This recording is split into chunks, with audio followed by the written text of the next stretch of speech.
Here we are. Here we are, back at it again. The Jack Ash Podcast. And remember, go down there and like us, follow us. We're on Comment, engage. We're on, what did you say, YouTube, Spotify, Apple, Amazon, all the places where you get podcasts. Yes. So go and click stuff with the clicky thing, and you'll get to hear what we have to say every week. That was Jack's first time ever making that announcement, so give him a little bit of time. But yes, I agree 100%. We're back at it though. I mean, we're back at it. It's been crazy. It has been bonkers what has happened with gold and silver. Absolutely. We've been just discussing this before we started recording, and it's kind of crazy. We've got gold for the first time ever in the history of the universe over $3,500 an ounce. Correct. We've got silver over 40, which I think is only the third. It happened in 1980, but the market was being manipulated by the Hunt brothers. It hit 49 and change then. 2011, it hit 48 and change. So we're back over 40 again for the third time ever. I'm not sure what that means, but it's exciting news. Definitely. I mean, anytime, we see a huge run on gold and silver, the question always begs, which was, why it's happening. But ultimately, at the ground level, what it means for numismatics is that a lot of people, whether you're just buying bullion or actually already into coins, you all of a sudden start paying more attention to coins. And that helps everybody. You know, it makes the whole entire market a better place. Yeah, it definitely gets people, like you said, aware, and it gets people. I've always seen whenever there's a big movement in the metals, whether it's up or down, you get people coming out, they either, hey, I want to sell stuff because it's so expensive, or hey, I want to buy stuff before it keeps moving. And that happens no matter what direction it goes, up or down. You get people who are just like, reacting to this news. So, we'll see what happens. There's, there may be cool stuff coming out of the woodwork, hopefully. I don't know. Well, as far as like vintage stuff goes, there are definitely going to be a lot of cool stuff coming out of the woodwork, is my guess. When it comes to modern stuff and new releases, we have a few things to look forward to. I mean, Palladium is about to get released, which is awesome. They're making it in reverse proof this year. Awesome. And then I think the S-Mint Proof Silver Eagle gets released this year as well. Okay. Yeah, they've been doing that. They've been doing that every year for the last, 5 or 10 years now? Like 8 years. I think 2017 was the first year, yeah. And then you could touch more about this because you filmed a phenomenal presentation for these. Thank you. The Proof Morgan and Peace dollars from 2025 are also getting released in September. Yeah, and what did we say the proof's 180, 185,000, 180,000? Yeah. So that's a really low mintage. I think it's the lowest mintage of any of the modern Proof Morgan and Peace dollars. So that's awesome. Yeah, and the mint states we already talked about, but those are already the lowest minted circulation strike modern Morgan and Peace dollars ever made. Right. Yeah, the Morgan and Peace dollars, I mean, that's a phenomenal thing. When they came out in 2021, everyone went nuts for the 100th anniversary. It was a huge thing. I thought it was going to be a one-year only thing. Then it was said that it was going to continue. They couldn't do it in 2022. They couldn't get enough silver. So it's pretty exciting that it's become a new modern collector series that, people love them. Yeah. I mean, they're great. I would like to see them go back. The first year they did them all mint state, and they did the privy marks and stuff. Then since then it's been, a uncirculated, a proof, and a reverse proof. So 6 coins, one Morgan of each of those finishes, one piece.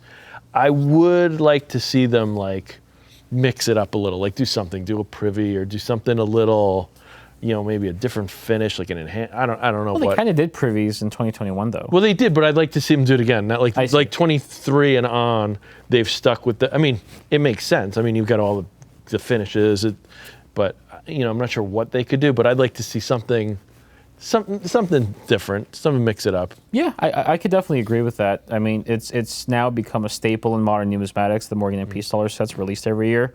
In some ways, I think you might even agree, it's kind of cannibalized the American Silver Eagle collector base because it's like another silver dollar and it's more, I guess, special because it's a vintage silver dollar that people still enjoy today. Right. But I mean, yeah, I think they are doing well with the program, and it's a great program. I'm so glad. Yeah, yeah. awesome. As long as they keep, keeping it fresh and exciting collectors. I think it could go on for decades, just like the Silver Eagle program. I think it will. I don't see why it won't. Absolutely. Yeah. And then we also, so Superman has already been released. Right. And now the U.S. Mint has announced what the Batman and Wonder Woman coins are going to look like. Right. I'm just putting this out there. Both of those designs, in my opinion, look a lot better than the Superman design. Superman is beautiful. They don't have belly buttons? They do. Actually, I don't know. I didn't pay attention to that. But anyway, the Batman one especially is so cool. On the obverse of the coin, you have Batman like kind of, I guess, flying into battle. And right next to him is an American eagle like soaring down with that's them. cool. It's very cool. That's awesome. It's super iconic design. And Batman's Batman, so he's always going to be cool. Yeah. And on the reverse, he's standing with like the bat symbol up in the sky. Really? Like, yeah. That's cool. It's very, very cool. That's really cool. And then I'm guessing you haven't seen these, but the Wonder Woman one, so it's Wonder Woman kind of in like a warrior-like pose. It's like a silhouette of her side profile. Okay. And then the fields of the coin are actually the American flag. Oh, that's so cool. the entire field of the coin is like a zoom into the American flag. It looks really cool. You see the stripes. And is it kind of like waving, or is it kind of like... It's waving. Okay, It's, yeah, the Very stripes cool. are all waving, yeah. And then on the reverse, she's like flying towards you with like doves around her, which Really? is a little different, yeah. Huh, that's pretty cool. The U.S. Mint, by the way, is now all out with their superhero program. Yeah, you said they announced all the ones for 26, and does it go to 27 even, So you said? far, yeah, they've announced 2026. We're going to get 3 coins. It's Robin, Green Lantern, and Supergirl Okay. in 2026. And then in 2027, we're getting the Flash, Batgirl, and I'm blanking here. Aquaman. That's right. And Very Aquaman. cool. Yeah. Very cool. And of course, none of those designs are out. Like, they probably Yeah. don't have any artwork at all yet. It's just the earliest stage they've announced who it's Yeah, going to be. they know it's going to happen, but they Yeah. haven't announced, Very anything cool. about them. That's exciting. It's interesting. So when did the other ones come out this year? When does the Batman and Wonder Woman? They're later this year. October for Batman and November for Wonder Woman. Okay. I could be wrong, but I feel like those were the dates Okay. that I recall. That's cool. Yeah, it's pretty cool. Well, always a lot of numismatic numismatics. Numismatics. Anyway, should Buy we? that domain, somebody. I'm just kidding. Yeah. I'm gonna buy it now. Yeah, right. But yeah, no, I mean, it's a lot of really fun stuff happening. It's kind of, if you ask me, interesting that the Mint is fully committing to like a superhero program. It's both cool, but it's like so different than anything else they've done. How do you feel about that? I think it's cool. I mean, you can see what they're trying to do, because there's been kind of other countries and private mints doing this type of stuff for a little while. So they're trying to kind of get in on the action. So I think it's cool. Obviously, U.S. Mint makes a great product, so their quality is going to be awesome. It's a little tricky, though. I think the biggest complaint I've heard at all is just that with any of these kind of things, there's all these licensing fees. So it's, you already got to... the Mint has to buy the precious metal. They have to make the stuff. There's all these costs associated. Well, now with the licensing, there's this other associated cost with it. So it might price some people out, but Especially with where gold is at right now. especially with where gold and silver are Yeah, right now. yeah. But at the same time, there's a lot of well-heeled people who love coins and love comics. Obviously, the other part of it is, it's trying to create a crossover market. When the state quarters came out, the Mint did a survey. They said there was like 125 million collectors, of the state quarters. So there's a lot of collectors in the country. Not all those are people who are going to go spend thousands of dollars on a coin, but they have some interest in collecting coins. But comics too. I mean, you see Comic Cons, it's like, coin shows don't sell out. I've never been to a coin show where they said, sorry, it's sold out, you can't come in. Right. Comic-Con, it's like, you know what I mean? It's crazy. So there's a very rabid collector base that the Mint's trying to get interested in coins. 50 or 75 years ago, coins was the big collectible, and comic books was just something the kids did. And now there's all these other collectibles that are so popular, and they're trying to kind of cross-pollinate. Like, hey, can we show these people how cool coins are who are already collecting superhero stuff? Yeah. So I think it's a really cool thing. I don't know where I'm going with that. Either way, it's exciting. Yeah, I get exactly what you're saying. Either way, I mean, it's the more people understand coins, I think the better off people will be, because I think coin collecting is the coolest hobby out there. It's the hobby of kings.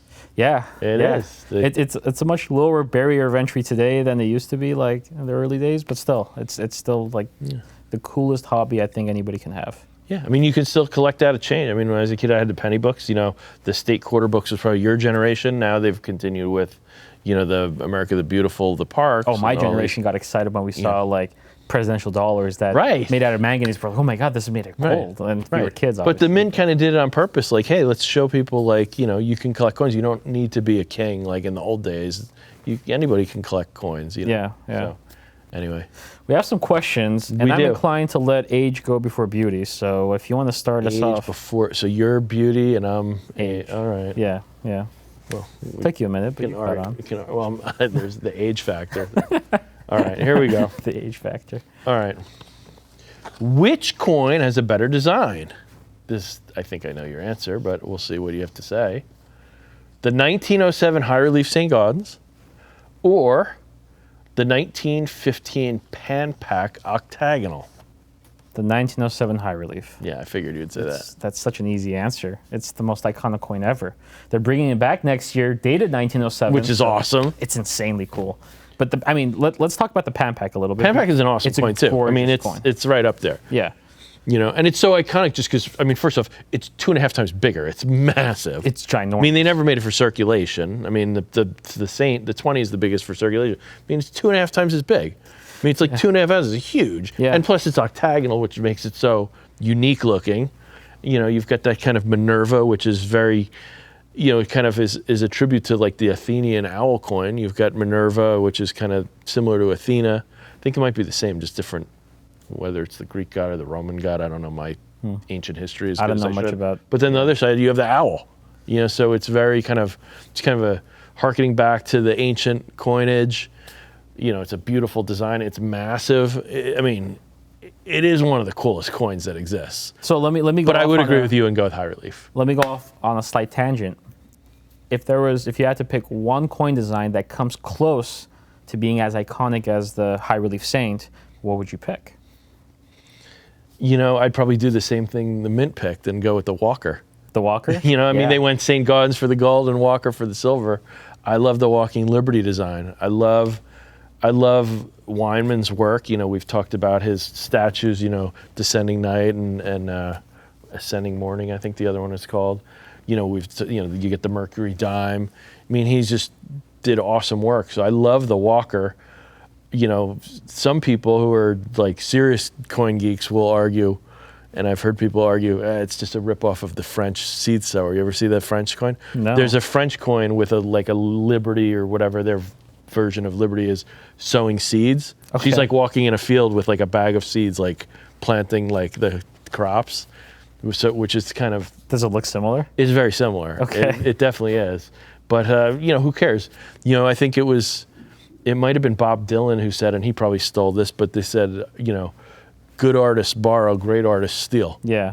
I've heard Steve Jobs say that. Yeah, I mean, I'm sure it's probably been around, but anyway, I mean, Weinman is a great artist. And, everybody in any art, you have influences. You have things that you see that you like that, kind of give you your style. And it's a great, so I would go with the Walker though. I love the Walking Liberty design. Obviously it's used on the Silver Eagles today, and it's just, it's right up there for me. That's like one of my favorites. I can't explain it, and that might be like the outlier here, but for me, it would New England shilling. Yeah, right. So I would pick the trade dollar. And by relation, I know you love also trade dollars. You also do. the seated Liberty dollar as well. Yeah. You love trade dollars. Oh, they look so cool, man. I don't know. Cool. I'll give you their call. It's different. It's very... I feel like I like the seated better than the trade dollar. You like the seated better? better? They're so similar, but I just feel like it's a little more elegant, a little simpler. I don't know.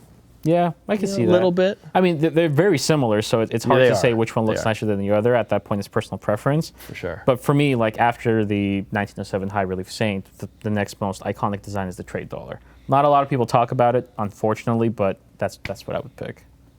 It's a good choice. I'll give you that. Thanks, man. We're only agreeing today. That's what we decided. Oh, boy. No, that's not possible. I disagree. Oh, this is a good question. We've actually talked about this quite a bit. Uh-oh. Should a coin that is circulated ever be able to be considered proof-like? A coin that is circulated. Do you think a circulated coin can or should ever or can ever receive a proof-like designation? Well, look, a proof-like designation is based on the luster of the coin. So by definition, once it wears down a certain amount, there's no luster left to tell if it was a proof-like strike or not. I mean, AU coins can be proof-like. The thing with proof-like surfaces, they're so mirrored, is even in like, you know, MS 60, 61, 62, any little flaws and stuff are so pronounced on those mirrored surfaces. You know, it's hard to get the eye appeal. I mean, AU, I've seen coins that are proof-like, but they've got a lot of stuff going on. Keep going. You know, I want to see where you go with this. So is it a yes or a no? Sure. You think they can? Yeah, like an AU, about uncirculated. I mean, once you get lower than that, how is it going to be proof-like? There's going to be no surfaces left to, there's no original skin left in like an XF to determine if it's proof-like or not. I agree with you, but I don't think even AU should get a PL designation. Really? Yeah. Why is that? Because they've circulated. It's like, how can you actually tell if it was a proof-like coin? How much of the slight mirroring that you see is a result of the coin maybe getting worn a certain way in circulation to look that way, and how much of it is actually because it used to be a proof-like coin that circulated? Nah, you could tell though, because like in the, you know, when you have a coin that's lightly circulated, not heavily circulated, I agree. I mean, you can't tell. Yeah. Coin that's lightly circulated, there still is some luster left in the kind of protected areas. I mean, think about like a coin, like, I don't know, how do I do this? Like if this is the coin, right? Right around the stars, usually you see that's like a protected area. So like even if this is like the Lady Liberty and this is the field, right? When it wears, you know, nobody's like, you can't really touch inside of these areas. So there's a little bit of luster in there. Like by definition, an AU coin is going to have a little bit of luster. Is that luster like a mirror? Or is that luster like, you know, like that frosty like regular, kind of more yeah. normal luster? Satiny, yeah. Yeah, you know, so, I mean, if there's enough luster to see what the luster looks like, you can kind of tell. I mean, I guess to your point, though, can you really tell if it's like, you know, when they say, you know, proof-like versus deep mirror proof-like, like when they say you can read newspaper print from 4 inches or 8 inches, I mean, is there enough to tell if you can see? Well, you should be able to see there's some reflectivity there. I mean, I feel like with a lot of AU coins that have been given a PL designation, I mean, both NGC and PCGS do it, so it's not exclusive to one service, but it almost doesn't mean anything. Like it might be cool from a collectability standpoint, but the value just isn't there because... Well, the eye appeal is, like I was saying about even low-grade mid-state ones, the eye appeal is not there. It's definitely not there. I'd rather have an AU58 non-peel than a peel because it's going to look nicer, you know? A lot of those like hairline scratches are not going to be visible where where you have the mirrored fields on a peel AU coin, and an AU coin already has significant, you know, hairlines on it. It's going to look it's kind of worn. It's kind of worn enough that it then begins to camouflage all the individual marks again. You might have, you know, an AU55 PL might have, it could in theory have a much better eye appeal than a MS61 PL. Just because it's then masking, you know, again, it varies from coin to coin. I mean, any individual coin can have eye appeal or lack eye appeal from, you know, from any grade, you know, but in a broad sense, you know, it's, so I guess I'll agree with you that it almost doesn't matter, but I'll disagree with you that I do think it is an actual thing. You've kind of changed my mind. You know what I mean? I think it can be an actual thing, so I'm going to agree with you there. Wow, this is like the backwards show today. It's like alternate universe show. We agree with each other. I had a great weekend, Jack. Good for you. Good for you. You're sitting on a lot of gold and silver holdings. That's funny. All right, you ready? Yep, you're up. All right. What is the biggest misconception about coins? What is the biggest misconception about coins? That's an interesting one. That's a loaded question. The biggest misconception... I mean, if you want to... That circulated coins can be proof-like? Yeah, you're right. I would say the biggest misconception about coins is that... Oh, I have a good one. I just thought of it. people, and I see this a lot with people that are not very educated on numismatics specifically, as soon as they see a 1 ounce gold coin that's selling for $10,000, the immediate thing that they run to is that it's overpriced. I see that on the internet. It's an ounce. Why would you It's an pay? ounce. Why would you pay more than $3,500? It's like, give me a break. Like, you don't understand the market whatsoever. In the same vein, those same people would defend a sports trading card or a Pokemon card selling for $2,000 when it's literally just paper. Like, there's My nothing. car has only $3,000 worth of metal and plastic in it. Why would I pay more than? That's the biggest misconception is that if you're buying coins of any kind, that you should only be buying bullion, and that does not make sense to me because numismatics is a whole so different vast. thing. It's so what? It's a whole different thing. It's a whole. It's a work of art. Jackson Pollock is how much paint and or a Picasso. Yeah. Are you when you buy a Picasso for, let's just say, $10 million? Dummy, it's worth $8. Just the canvas is $2. The oil is like $3. Yeah. So that's the biggest misconception. That's I agree with that. I give you that one. There are a lot of people who don't understand that. They just don't understand. They are related. I mean, you mean you can have a coin that is not that rare, that is even an old coin that's value changes with the price of gold or silver, but you can have a copper coin that's worth $1 million. Exactly. You know what I mean? Yeah. So yeah. So it's it's not always. You know what the funny thing is? If it's not gold or silver, they understand it more. As soon as you say that it's gold or silver, it's interesting. They just be like, oh, it's an ounce of gold. Don't pay more than $3,500 or whatever spot price is at the time. But when you're talking about like a copper cent, they're like, oh, this is, I don't know, it's super rare and valuable. It's like, why is this any different? Right. Yeah. That's funny. That's interesting. That was a good question, though. I like that question. I like your answer. After the semi-quincentennial quarter design next year, would you like to see a single design used on the Washington quarter reverse as opposed to the multiple designs we see now? Interesting. So basically going back. Questions. Yeah, these are good questions. Yeah. Going back to a single design, like an eagle, like they had for years instead of doing different. I like the changing designs. I like it.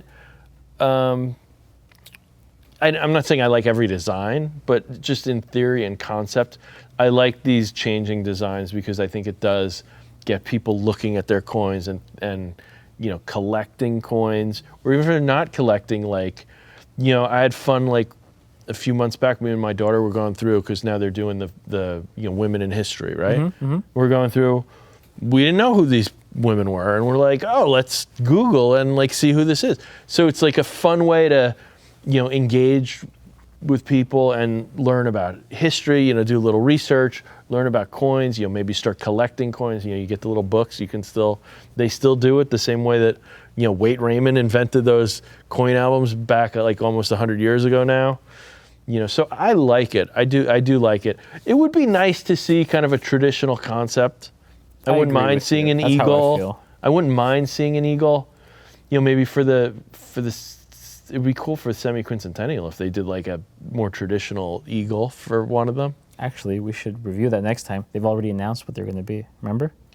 They did, but I thought But are they doing a regular quarter, or I thought they're just doing the gold Standing Liberty quarter? No. They're doing a regular quarter. All the circulation coins are getting a design change. All of them? All of them. Oh, I thought they were just doing the like penny and nickel or something. I didn't realize. No, the penny, I think, is only going to be in proof condition next year. They won't make them for circulation. Precisely. Right. Yeah, the proof one, I think, if I'm not mistaken, it says 1776 and 2026 with like a tilde or whatever it's called, that wavy symbol. Yeah, like a little. Yeah, in between. But I'm actually with you in that I would prefer to have like a uniform coin design on the Iverson reverse. Like if I was collecting, I get why people like state quarters, but like it would drive me insane that every single one has a different design on the reverse of it. There's more to collect. But like I'd rather, I don't know. It's some people, I can see why people are type coin collectors too. It's like, some people don't care that the only thing that changes is the date. Yeah. You know what I mean? And for me, the date matters more than the actual design of the coin if I like the design. Yeah. Just different. I do think that all of our coins need to be refreshed in the design. We've had the Washington quarter for nearly 100 years at this point. The Kennedy's been around since '64. Yeah, I mean. The dime. Lincoln Cent, 1909. Yeah. Yeah. You know? But that's the thing. When they put Lincoln on, it was, you know, these things were like commemoratives, basically. Like Washington was supposed to be a 1-year commemorative for his birthday. Oh, really? I didn't know that. Yeah, That's cool. and then because they didn't make 1933, did they? Did they make 1933? I think they did. Now I'm not remembering. I could be wrong. Now I'm going to look stupid. Everyone on the internet's going to say I'm But they a moron. struck him for circulation in Philadelphia, Denver, and San Francisco in 32. They did, but I thought it was only supposed to be for that year, but I could be wrong. I'll have to go back and look at it. Yeah. But yeah, once you put Abe Lincoln and George Washington on a coin, like how do you take them off? Yeah, yeah. Who are you going to replace them with? You know, who are you going to upgrade a quarter from Washington? Like, who's more important in our country's No one's history? going to be more you know? important, but Right? I think it's a more neoclassical liberty like we used to have back Yeah. in the day. I think would be pretty cool. I think it would be awesome. I'd love to see it. Yeah. So, I think you're next. Yeah. All right. Do you think that the U.S. Mint will ever honor John Mercanti with a coin? Yes. Unfortunately, I don't think he'll be around to see it. But I think it'll come sometime in the future. I think he's left a pretty big legacy in numismatics. I mean, a lot of people say he's kind of like the Saint-Gaudens of our generation, but because of just how many iconic coin designs he's made, the Silver Eagle is like a staple in anyone's collection. And besides, I mean, Silver Eagles he's most famous for, but I'm pretty sure it was over 120 coin and metal. Yeah, that's designs. wild. It's Yeah. crazy. Yeah. It's crazy. And for like at least a And that's dozen just for the countries, too. U.S.. I was going to say like at least a dozen countries that he's Oh, like designed for as well. Perthman, he's done a ton of stuff for that. Royal like, Mint, he started doing the Lion and Eagle. Yeah. So he's done a lot. Eventually, I think there will be something. I would love to see it done. I don't think they will, just because I'm thinking like there's not like been a Saint-Gaudens coin or like a Weinman coin. Next year. Remember? Is he on it though? Did I they don't put him on it? I know that was one of the proposed designs. If your question was whether his face will be on the coin, absolutely not. I see. But there'll be something that's like a tribute to Yeah, him. yeah. I think Okay. I might not even see it. It might be 50 or 100 years from now, but you know, I think it'll eventually happen. People will look back. They always do. Yeah. Yeah.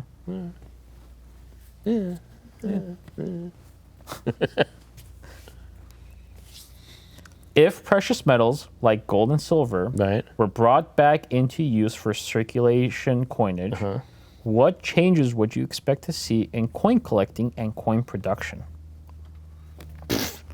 I think we'd all be wearing like magnifying glasses and like I think the biggest changes would they'd have to start figuring out how to make coins that were like microscopic size.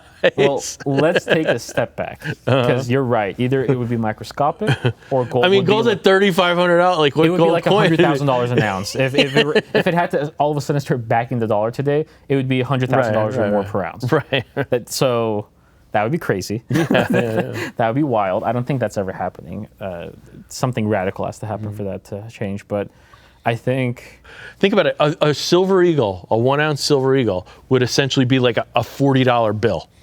yeah. Right. But no, the thing is, But you're right because it would be because more. it had to be backed. Like there's no there's no money.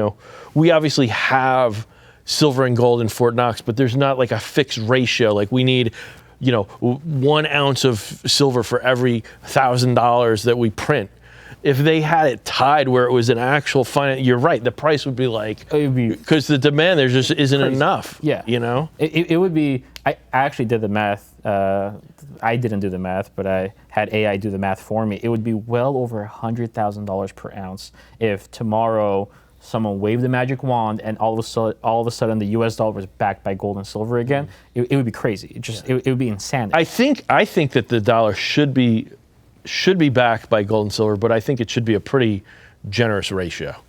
Like there should be a fixed amount. Like we need 1 ounce for every $100,000 of paper we print, or something. There should be some amount so that there's always like That's a some great idea. certain amount Yeah. backing our money. That's a great idea. So it's not just random. You just can't print like just jam on the gas pedal of the printing press like. I mean, we've done it. I mean, look during COVID. You know what would be an amazing basis to start from? Look at how much gold we have at Fort Knox, how many circulating dollars there are, figure out what the ratio is today. And then just that's the ratio. That's just the fix ratio. it. And then you fix it on gold. That would be so, I didn't even think about that, but that would be so cool. That would be cool. Yeah. If there's gold in Fort Knox. I believe there is. But there are some people. As well as a lot of other stuff. I don't understand this skepticism. The Ark of the Raiders of the Lost Ark is there too. The Ark of the Covenant. They keep that in Fort Knox. They also have. What are you talking about? Dude, also aliens that they found in Area 51. They have those at Fort Knox. I thought you weren't joking for a second. I was like, no, I'm just. did you go off the deep end on some online forum or something? I might have. It's not hard to do these days. It's not. You're actually right. Oh, I have two. Who's up? Good. Yeah, it's you. What do I have? I have two as well. Good. I thought we switched order for a second to look at that. That would have been Crazy. We would have had to just shut down and start the Implode. podcast from the beginning. Oh, was my phone ringing? Oh, spam. Sorry, I got a call from spam. Tell them I said hi. Okay, here we go. We got a ranking. Rank these 5 coins. Cool. Is this without knowing what comes next, or are you going to tell me all 5? It doesn't say. How is it supposed to be? Let our producers tell us. Blind ranking. Yeah, let's do. So we did it blind like you ranking? did for me the other week. Great. So I'll give you a coin, and then you got to decide where Is to it put 5 coins? 5 coins. All right. 5 coins. This is interesting because we have some modern and some classic. Okay. It's a mix. Okay. Here we go. I gave away too much of it. You did. 1907 Liberty Head Gold Quarter Eagle.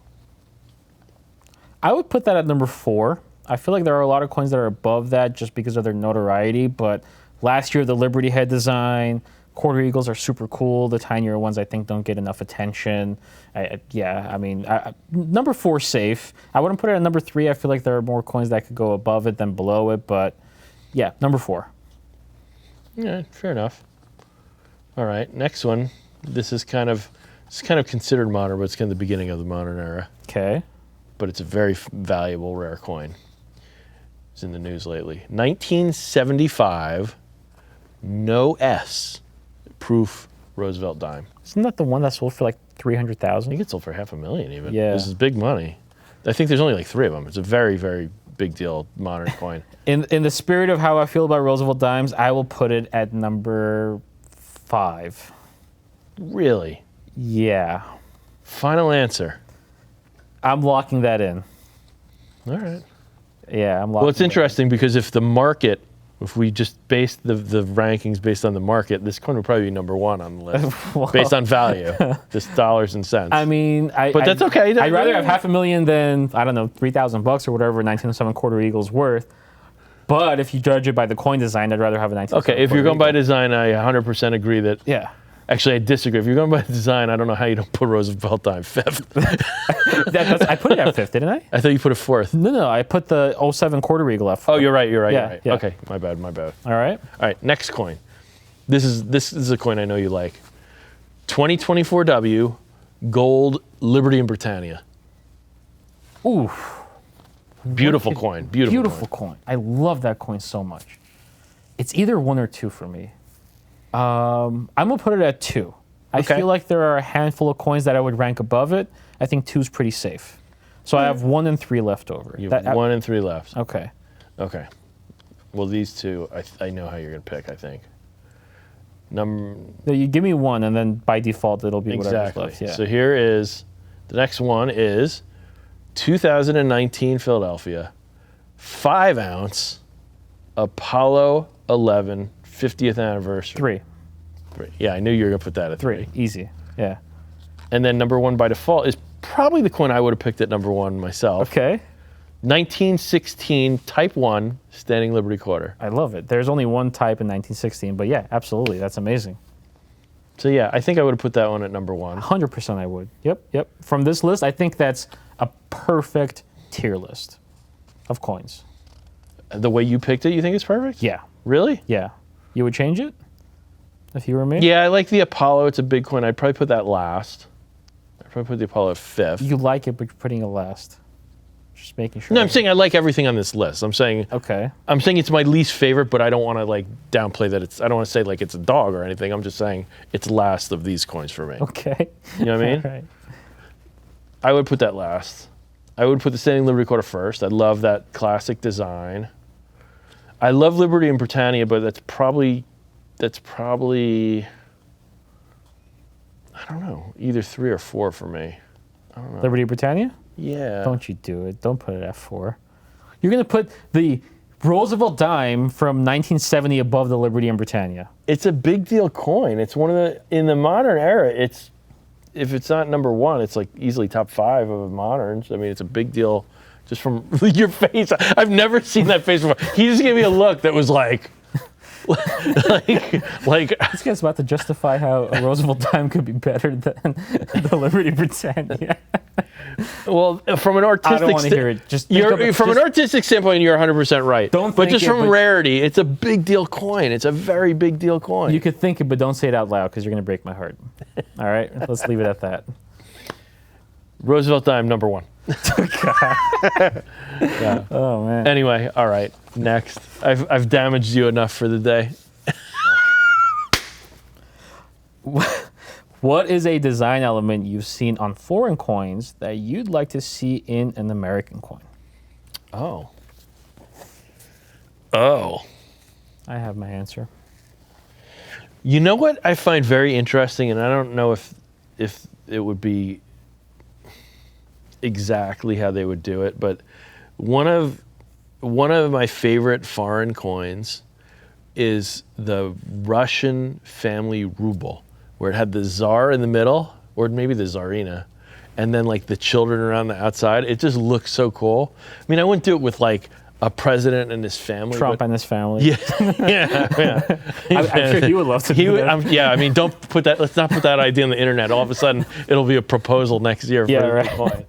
But I like the idea. Like, maybe you have George Washington in the middle, and then the other founding fathers around the outside, or something be like cool. that. That would be cool. I think it would be cool. It's just an interesting concept. I'm trying to think of the most famous. Like Mount Rushmore on coins. Yeah, kind of. Yeah. Yeah.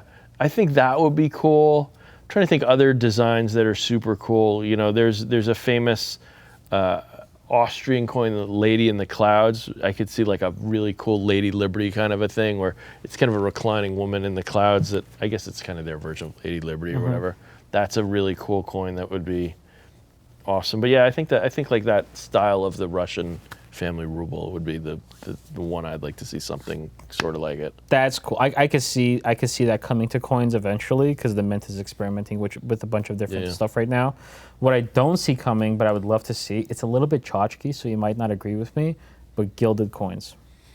Gilded, so like part of, not the whole coin, but like elements, like where they make elements like, are out of gold. Yeah. I could see that. Do you remember, was it the 2012 Year of the Dragon that we used to have like in the early days? Remember that coin? We used to sell it on TV. Yeah, they did one like that. It was gilded too, and it was beautiful. Have you ever seen any of these foreign coins they do where they have elements that are gilded, but then they have other elements that are plated in like rhodium, where it's like a black? That would be so cool. It's kind of cool. I've seen some. I have seen some. They're from private mints, the ones that I've seen, but like foreign private mints. I actually bought one at a recent event that we went to, and so I think I know what you're talking about. Yeah, I've seen some of them look neat. So I could see that being cool. Like that would be cool. Like a silver eagle that was like black and gold. Like that'd be kind of cool. Black and gold. Yeah, be good for Raiders, not Raiders, Steelers fans. I mean, you don't know what that is. Pittsburgh Steelers. I don't know anything about Pittsburgh sports. Pirates. You went to a baseball game. I did. Remember the game? We went to that baseball game with the guys. They have the stick and the ball. Yeah, the puck that they were shooting off? No, not the puck. That's a different one. This is the ball and the bat. We went to the game with the sandwiches. Primanti Brothers. Oh, you weren't there the second day. There. We had Primanti Brothers sandwiches. Yeah. They put French fries in You the had me sandwich. fly back out to I made you go home. you did make me go home. Anyway, who's up? I think Me? you're next. I'm up. Yep. All right, here we go. Let's see. All right. This is funny. This is good. What type of coin would make you quit numismatics? A high relief Roosevelt dime. That would do it. That would absolutely do it. Oh my God. What kind of coin would make me quit numismatics? I mean, that's close. I mean, don't get me wrong. I don't have a massive disdain for Roosevelt dimes, but that would be like the silliest coin ever made if they did make it. What else would make me quit numismatics? Oh God. You know what would make me really pissed? I don't think anything would make me quit numismatics necessarily, but it would piss me off if laws changed and we started putting current presidents or former presidents that were alive on our coins. That would make me pretty pissed off. Well, early, in our nation when they started making coins, I know Washington made it very clear he didn't want that. he made it very clear because there are a lot of coins that were made with Washington during his time. A lot Correct, of Washington yeah. tokens. A lot of them ended up circulating, and there were proposed patterns. And Washington said, we're not a monarchy. We're not going to have our ruler on our coins. This is against what the government is. If we were going to change and start putting current Kings, right? presidents on a coin, whether you're pro or con, I'm not going to get into politics. Now is probably the most likely time in our That would piss me off. in our That would lifetime. piss me off. I mean, politically, I lean more towards that side. However, that would still piss me off. I agree. It's not. We don't need that. Washington was right. I agree with George Washington. Yeah, absolutely. We started on a good foot. Yeah. So yeah. that would make you leave numismatics. Like I said, it would take a lot to make me leave numismatics, but a high relief Roosevelt dime would make me leave numismatics. How about that? Okay. How about you? What would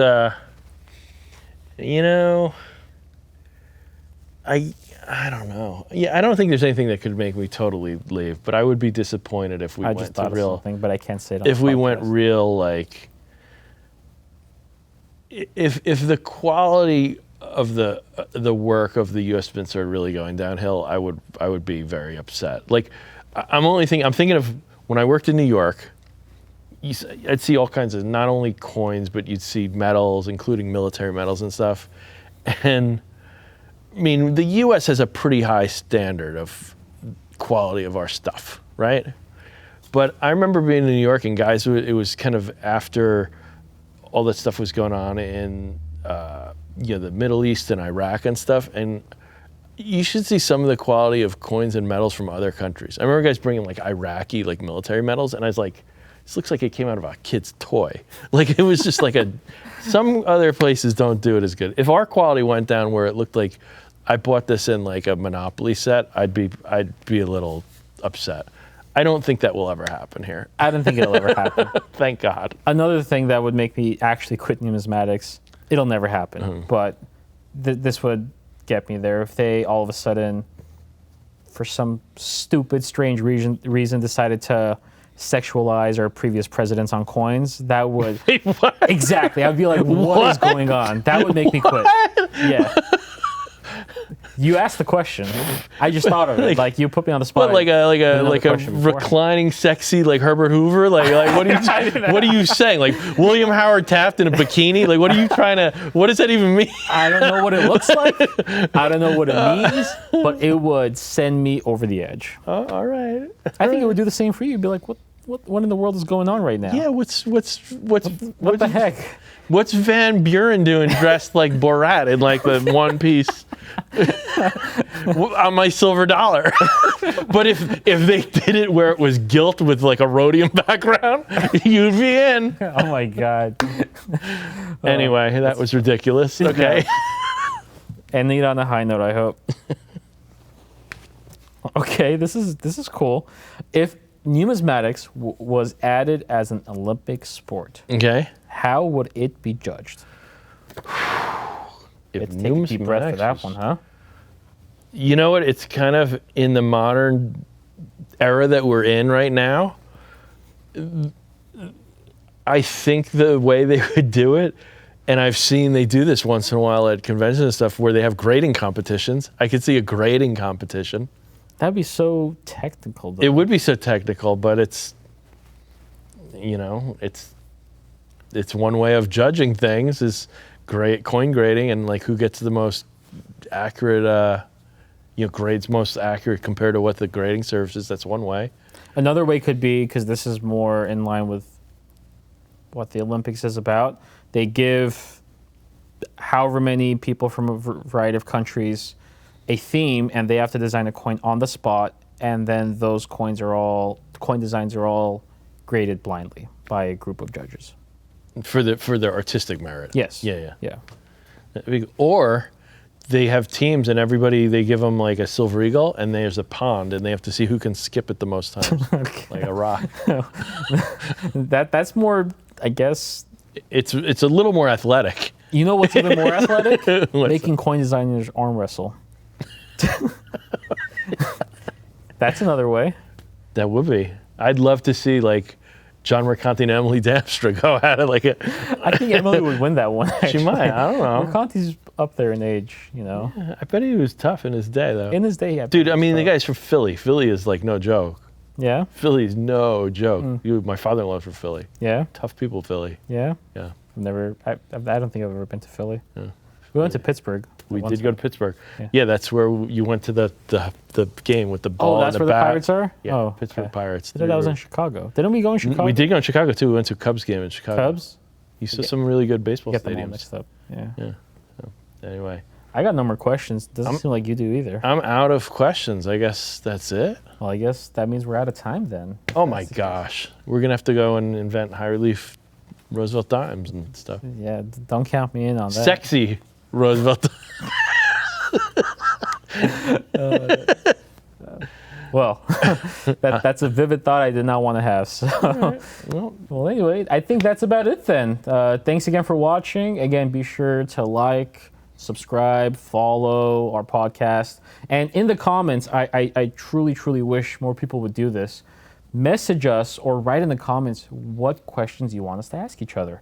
We obviously, we could come up with some decent questions ourselves, but I bet you the people watching can come up with even better questions. So if there's a question you want us to ask each other, mention in the comments or send us a message, do whatever you want, and we will make sure that Jack and I, either one of us, ask the other that question. Sounds good. Right. Love it. That's about it. Thanks for guys. joining us. Jackass Podcast. See you guys next time.